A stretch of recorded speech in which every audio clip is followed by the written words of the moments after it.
اعوذ باللہ من الشیطان الرجیم بسم اللہ الرحمن الرحیم۔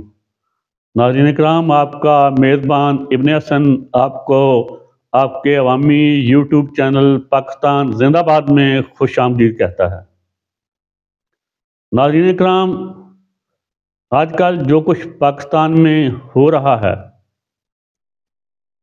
اس پہ تو ہم بات کرتے ہیں، لیکن آج تھوڑا سا ہلکا سا ٹچ دوں گا بیرونی محاذ پہ۔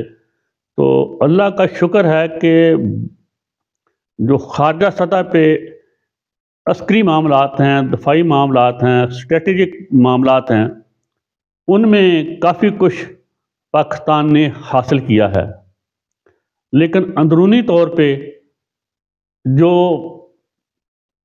ریاست پاکستان کے اقتدار، اختیار اور وسائل پہ ناجائز قابض ہیں، انہوں نے اندرونی طور پہ کھویا ہی کھویا ہے۔ انہوں نے نہ کچھ حاصل کیا ہے اور نہ ہی 76 سالہ تاریخ سے کچھ سبق حاصل کیا ہے۔ اس ملک کی حالت ان کی ضد، ہٹ درمی کی وجہ سے ہر گزرتے دن کے ساتھ ابتر سے ابتر ہوتی چلی گئی، اور اب حالت یہاں تک پہنچ چکی ہے کہ ریاست کے اندر، ملک کے اندر، معاشرے کے اندر سیاسی استحکام نہیں، معاشی استحکام نہیں، سماجی استحکام نہیں، معاشرتی استحکام نہیں، انتظامی افراتفری ہے، سیکورٹی کے حالات بدترین ہیں۔ معذرت کے ساتھ پاکستان کو اس وقت جن چیلنجز کا، اپنے بقا کے لیے جن چیلنج کا مقابلہ ہے، وہ ہے اس کی معیشت، اس کی سیکورٹی اور اس کا استحکام۔ تو مجھے انتہائی دکھ سے کہنا پڑ رہا ہے کہ ہمارے جتنے بھی مسائل ہیں ملک کے اندر، وہ کسی اور کے پیدا کرتے نہیں، وہ صرف اور صرف ہم پہ قابض، غاصب، بدماشیہ ٹولے کے پیدا کرتا ہے۔ وہ نہ اہل ہیں، وہ نالائق تھے، وہ نااہل تھے، وہ بددیانت تھے، وہ خائن تھے، وہ مفاد پرست تھے، وہ مال پرست تھے اور ہیں، جس کی وجہ سے پاکستان اس حال کو پہنچا ہے۔ وگرنہ اللہ پاک کا جتنا فضل پاکستان پہ ہے، اس کی جو جغرافیائی پوزیشن ہے، اس کی جو جیو اسٹریٹجک پوزیشن ہے، اس کی جو محل وقوع ہے، اس میں جو معدنیات ہیں، کسی ایک ضلع کے معدنیات سے سینکڑوں نہیں ہزاروں اربوں ڈالر آمدن ہو سکتی ہے، لیکن ہماری نیتوں کا کون کوئی کیا علاج کرے؟ تو خیر، پھر اپنے موضوع پہ آتے ہیں۔ اس وقت جو کچھ ہو رہا ہے، جو کچھ کٹا کھول دیا ہے مکینکوں نے، ہمارے کاریگروں نے، ماہرین نے، ان کو خود سمجھ نہیں آ رہی کہ اب اس کا حل کیا کرنا ہے۔ اب اس وقت جو سب سے زیادہ قابل تکلیف بات ہے، پاکستان میں پہلے بھی کوئی سیاسی جماعتیں تو ہے نہیں، وہ صرف لمیٹڈ کمپنیاں ہیں، خاندانی جمہوریت تو بالکل بھی نہیں، لیکن جیسے تیسے بھی نام کی تھی، جو بھی تھا، پاکستان میں کم از کم چاروں صوبوں کی کوئی نہ کوئی دکھاوے کی پارٹیاں ہوتی تھیں، جیسے پاکستان پیپل پارٹی تھی، اس کے بعد یہ نواز شریف کی میرے محبوب قائد کی تھی، پھر یہ قیدی نمبر 804 کی تھی، لیکن اب تو کوئی بھی قومی پارٹی ہمارے مکینکوں نے، ہمارے ماہرین نے، ہمارے کاریگروں نے رہنے نہیں دی جس کا وجود چاروں صوبوں میں ہو۔ خدا جانے یہ اس طرح تقسیم کر کے علاقوں میں پارٹیوں کو اور ایک چھوٹے چھوٹے گروہوں میں بانٹ کے سیاست کو کون سا یہ اعلیٰ اور عرفہ مقصد حاصل کرنا چاہتے ہیں۔ اب کبھی یہ نواز شریف کی طرف بھاگتے ہیں، اس کو اقتدار دیتے ہیں، پھر اس سے بھاگتے ہیں پیپل پارٹی کو دیتے ہیں۔ یہ میں اقتدار کی راہداریوں کی آپ کو بات بتا رہا ہوں۔ پھر یہ سوچتے ہیں کہ نہیں، دونوں کو ملا کے حکومت بناتے ہیں آئندہ، پھر اس سے بھی یہ بھاگ جاتے ہیں۔ پھر یہ جہاد والی سرکاروں کو دیکھتے ہیں ترین کو علیم کو کہ ان کو ملا کے کچھ کرتے ہیں۔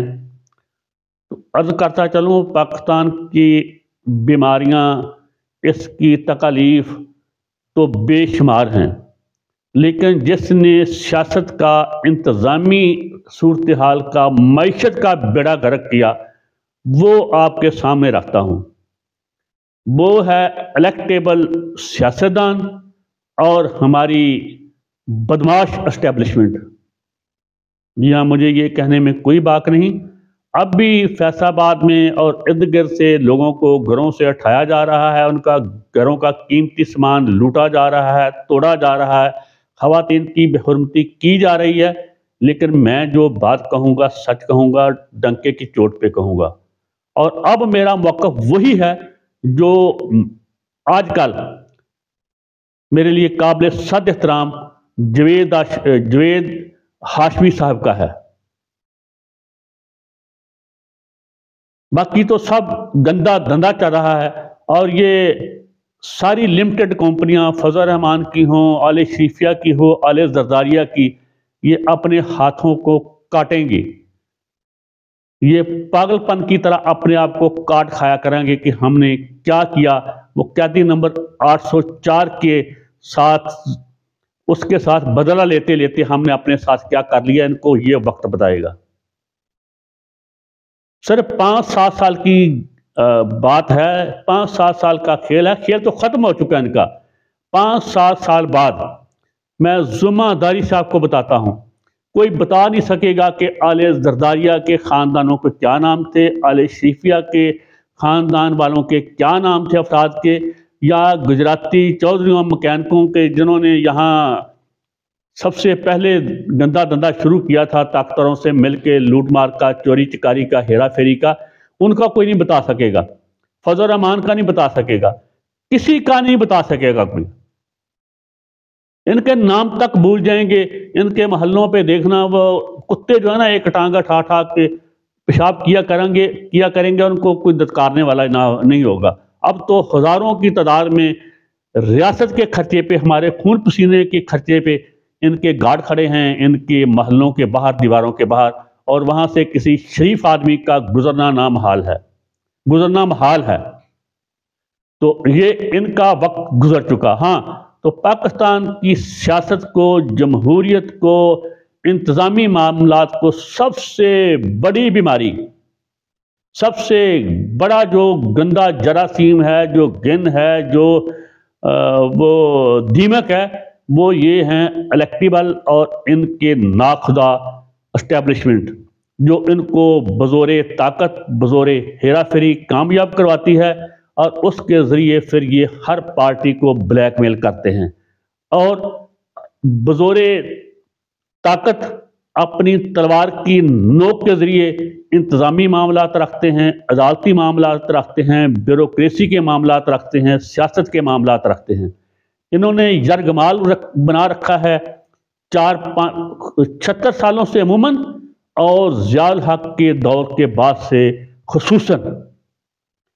کبھی یہ کسی کو شیر باد دلوا کر شانگا مانگا کرواتے ہیں، کبھی کسی کو شیر باد دلوا کر مری کرواتے ہیں، کبھی کسی کو شیر باد دلوا کر اس کے جہاز چلوا دیتے ہیں، اور وہ جہازوں میں اٹھا کر بھر کر کینڈیڈیٹ لا کے عمران خان کو پیش کرتے ہیں۔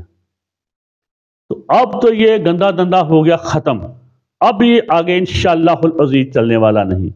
اس کی وجہ یہ ہے کہ یہ نظام ہی بیٹھ چکا، جس کی یہ پیداوار تھے، جس کو انہوں نے اتنی مہارت سے، فنکاری سے، مکاری سے ترتیب دیا تھا، وہ نظام رب العزت کے فضل و کرم سے انشاءاللہ العزیز اپنی موت آپ مر چکا۔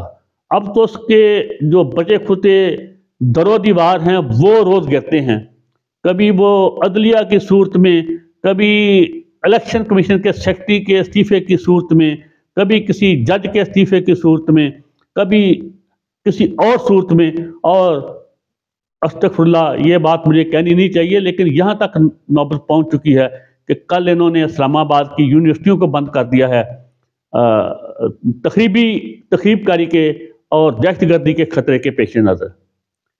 اور اب رہی صحیح کسر انہوں نے عوام کے ذہنوں میں خوف ڈال رہے ہیں کہ ایسے ہو جائے گا ویسے ہو جائے گا، دفعہ 144 نافذ کر دی ہے پنجاب میں، تاکہ پی ٹی آئی کی جو مجھے کہنا تو نہیں چاہیے ان کے نام پہ پابندی ہے یا قیدی نمبر 804، اس کی پارٹی وہ اپنی سیاسی مہم نہیں چلا سکتی، وہ اپنی ریلی جلسہ جلوس نہیں کر سکتے۔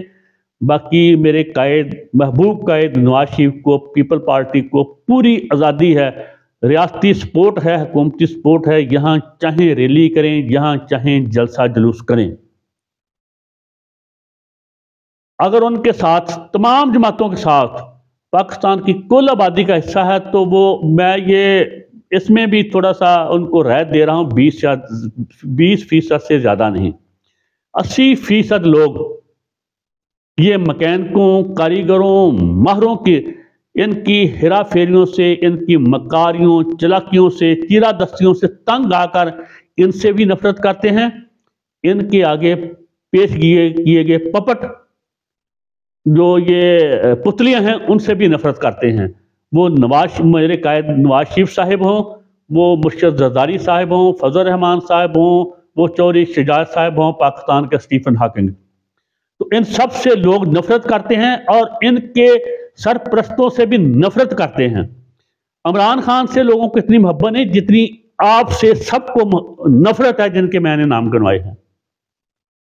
تو آپ جو مرضی کر لیں، یہ خوف کا کاروبار زیادہ دیر چلنے والا نہیں۔ یہ خوف، یہ دہشت، یہ ڈر، یہ درندگی، یہ بربریت، یہ ظلم زیادہ دیر تک چلنے والا نہیں۔ نہ تو میں نجومی ہوں، نہ جوتشی ہوں، نہ ستارہ شناس ہوں۔ جو میں کچھ کہہ رہا ہوں یہ میں پورے وثوق سے کہہ رہا ہوں۔ باقی دنیا کی تاریخیں تو چھوڑیں، انگریزوں کی یا مسلمانوں کی لکھی ہوئی، میرے سامنے رب العزت کا کلام ہے، تاریخ کی صورت، وہ بتا رہا ہے کہ یہاں تو جو بہت فلاحی ریاستیں سی، حضرت یوسف علیہ السلام جیسی، حضرت سلیمان داؤد علیہ السلام جیسی، وہ بھی تھوڑے عرصے بعد ختم ہو گئی تھی۔